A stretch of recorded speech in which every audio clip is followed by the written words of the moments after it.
what's going on? SirBlack's97 here, back with another deck profile. Today we'll be revisiting the Malefic deck.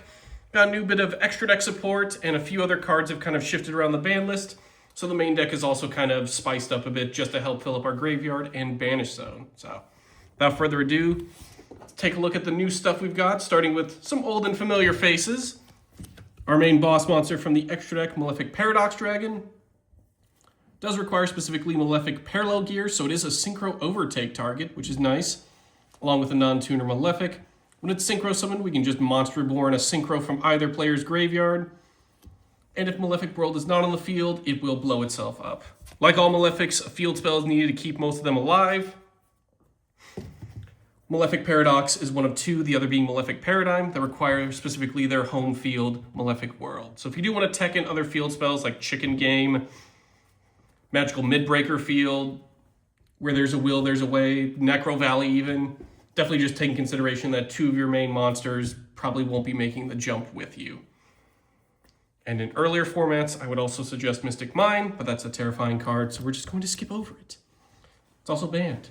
Next we have Cyber End Dragon. You won't be really summoning this, despite it having piercing damage, which is cool, but mostly just so Malefic's Cyber End can hit the field pretty easily and consistently.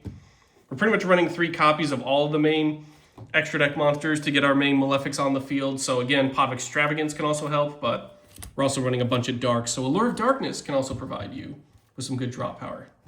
Next, we have 3 copies of Stardust Dragon, fully generic. We can actually sneak this one out of the extra deck through one of our main deck monsters, so we will be able to use its effect. During either player's turn, when a card or effect is activated that would destroy a card or cards on the field, we can tribute Stardust to negate and destroy. Then if this effect was activated and not negated this turn, it'll revive itself back from the graveyard. Unfortunately, the way we're sneaking it out of the extra deck, we won't be able to revive it, but we do get at least some nice destruction protection out of it. That's courtesy of Malefic Paradigm. So again, you're probably going to want to run the home court Malefic World if you do want to take advantage of Stardust without having to worry about solely Malefic Stardust. Next, we got 2 copies of Barricade Board Blocker. 2 monsters with different names. If it's link summoned, we can discard a card to recover a continuous or field spell from the graveyard to hand. Face-up spells we control also can't be destroyed by our opponent's card effects. This is pretty handy as both their continuous and field spells are super crucial to the deck. So if anything does happen to him, we can just recover him or put this guy in the field to just lay down some protection so that Malefic territory and world don't get destroyed. Now for the new additions to the extra deck. We've got a bunch of synchros to kind of help out our play style. We'll start with the level 10s, 1 Bestial Dispater and 1 Sword Soul Supreme Sovereign Chen Ying. Bestial, generic tuner, the non-tuners just need to be dragons.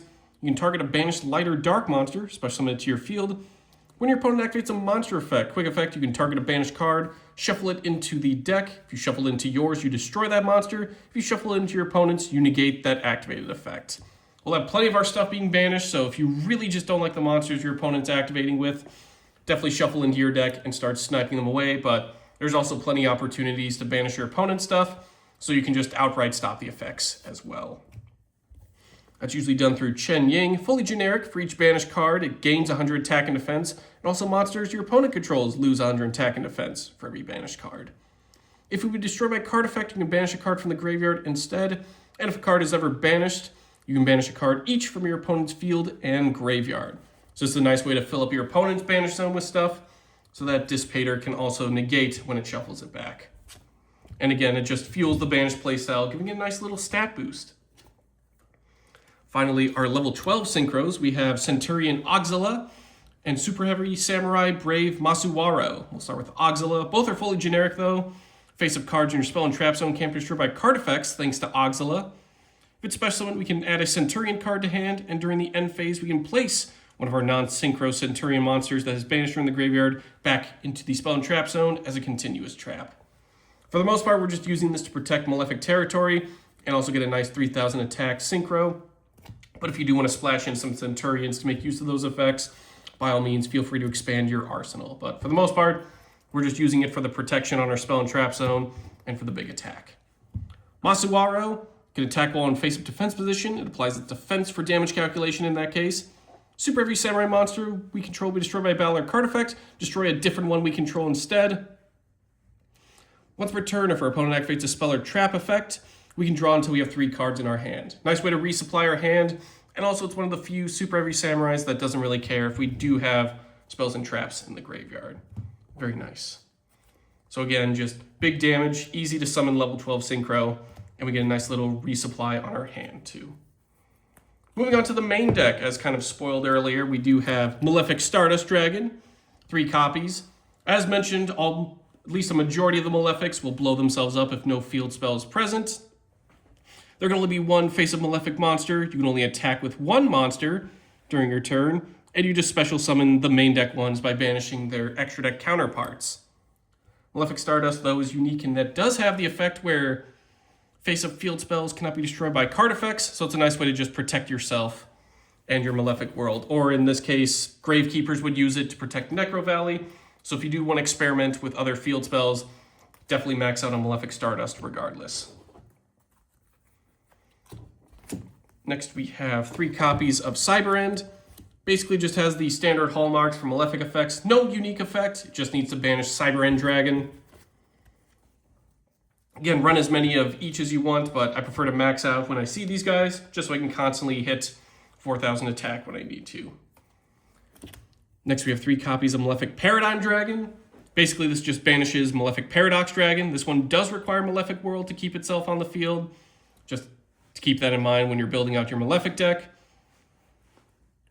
And once per turn, you can send a Malefic card from deck to grave to return a banished level 8 synchro back to the extra deck, then special summon that monster. Primarily, you're doing this to recover Stardust Dragon, as mentioned. This is how we would sneak it back out, just so we can get some damage protection, or destruction protection, that is. But it does work with any level 8 synchro, so that does at least give you some variety to work with. But for the most part, you're just going to banish Stardust Dragon when summoning Malefic Stardust. Malefic Truth Dragon is our main deck boss monster. Can't be normal summoned or set. Needs to be special summoned from hand or grave whenever a Malefic monster, except itself, is destroyed by battle or card effect. You basically pay half your life points, and this guy just pops out from either hand or grave. It doesn't banish when it leaves the grave, so if your opponent constantly keeps destroying it along with other stuff, he can keep coming back. Basically standard Malefic hallmark abilities. You need to have a field spell. You can only have 1 on the field. You can only attack with 1 monster. But it does have the unique effect, if it destroys an opponent's monster by battle, destroy all face-up monsters your opponent controls. So a nice little lightning vortex effect, if it does manage to stick around and take care of some opponent's monsters. Moving on to the Malefics that don't really need a field spell. They can just stick around or do whatever they need to. 3 copies of Malefic Paradox Gear, nice 1-for-1 target. If there's a face-up field spell on the field, you can tribute it to grab a Malefic Parallel Gear from deck, their tuner. This is also the one mentioned on Malefic Paradox Dragon. We also get to add a Malefic monster from deck to hand, which is very nice, just so that sets up our synchro plays. And if a Malefic monster would banish a monster to special summon itself by its own methods, you can just banish Paradox Gear from graveyard instead of that monster. So if you do end up running out of some of your extra deck stuff, like your Paradox, your Cyberend, your Stardust, Malefic Paradox Gear can also substitute itself, which is very handy. Next, we have 3 copies of the aforementioned Malefic Parallel Gear. When it be used as synchro material, the other synchro material you would use is a Malefic monster in the hand. We're primarily using level 8s and 10s, so that kind of opens up to those generic level 10 and 12 synchros. They do also have a level 7 with Malefic Red Eyes, so you can also get some level 9 synchros out of that. Personally, I tend to use Vermilion Dragon Mech, just so you can banish Parallel Gear to get some destruction, and then when Vermilion Dragon Mech is destroyed, it recovers back to hand that banished tuner, which is nice. So you can loop your Malefic Parallel Gear for even more synchro plays. But just something to consider if you want to vary up your deck building. For the most part, we're mostly special summoning aside from stuff like Paradox or Parallel Gear. So if we do have a free normal summon, there are plenty of Foolish Burial options we got. 3 copies of Armageddon Knight, 1 copy of Dark Grepher. Dark Grepher actually came back to 3 recently, so if you want to add more of him to fill up your grave, by all means, feel free to move around this quantity of Foolish Burial cards, but it's the one that tends to work well for me. Anytime Armageddon Knight is summoned, send a dark monster from deck to grave. Dark Grepher, you can special summon it from the hand by discarding a level 5 or higher dark monster, and then once per turn, you can discard a dark monster to then Foolish Burial, another dark monster. So if you fill all 3 of those requirements, you can easily get access to Dark Armed Dragon. Sweet. Can't be normal summoned or set, must be special summoned from the hand by having exactly 3 dark monsters in the grave. You can banish a dark monster from the graveyard to target and destroy a card on the field. So again, if you are able to meet all 3 requirements of Dark Grepher, you can easily set up for Dark Armed Dragon, or just by monsters being sent and tributed, or just Foolish Burialed out on their own. Again, this is kind of just more of a win more card, more optional, as stuff tends to get banished more often than sent to the grave. But if you have the materials in the graveyard, Dark Armed Dragon definitely puts in the work for you. And of course, it banishes more stuff, which fuels stuff like Bestial Dissipator and Sword Soul Chen Ying. Moving on to spells, we have 3 copies of course, the home court, the home team, Malefic World. While it's face up on the field, you can basically do a Pantheism effect instead of the normal draw. You choose 3 Malefic cards from deck. Your opponent picks 1 of them to randomly add to the hand. The rest gets shuffled back into the deck. You can choose 3 of the same cards, which we pretty much run 3 of almost every Malefic stuff. So if you really want to get access to Stardust to protect your field, you can do that. Want to get access to Paradox Gear to immediately make use of its effect and go into parallel along with a synchro material, you can do that as well. But if you also want to make use of Paradox and Paradigm Dragon, you have to run Malefic World in order to keep them on the field. You don't have to max out on it though, you definitely do need to max out on Malefic Territory if you want to spice up your field spells, but Malefic Territory definitely goes well with Malefic World. When it's activated, you can activate Malefic World straight from the deck. While that card is in the field zone, neither player can target it with card effects. The Malefic monster effect, there can only be 1 face-up Malefic monster in the field, becomes there can only be 1 with the same name. Nice little reworking there. And you negate the effects of face-up Malefic monsters on the field during the battle phase. So that way multiple can attack, and also you don't have to worry if your field spell does get destroyed. But once that battle phase ends, they will get blown up. This is just a nice way to immediately kickstart your effects and also give a nice little targeting protection to your field spell. Again, you can just run 1 Malefic World if you do want to run other stuff, but definitely max out on Territory, as it will get you access to your Malefic World and kind of keep it protected while it's there. Next, we have 3 copies of Malefic Divide. Nice little archetypal Monster Reborn. We get to revive a Malefic from the graveyard. We ignore its summoning conditions, negate its effects, and then banish it during the end phase, which isn't the end of the world. Allows us to keep it safely on the field, do some damage, and then once it's banished, we can just shuffle it back, courtesy of Bestial Dissipator. For draw power, we have Allure of Darkness. Draw 2 cards, banish a dark monster from hand. If we don't, we send our entire hand to the grave. Again, not the end of the world if our stuff does go to grave. We have plenty of other ways to make use of our banish zone and whatever does hit the graveyard. But also it's just a nice way to get some draw power. And again, banishing stuff kind of goes hand in hand with this deck now, courtesy of stuff like, as mentioned, Dissipator and Chen Ying.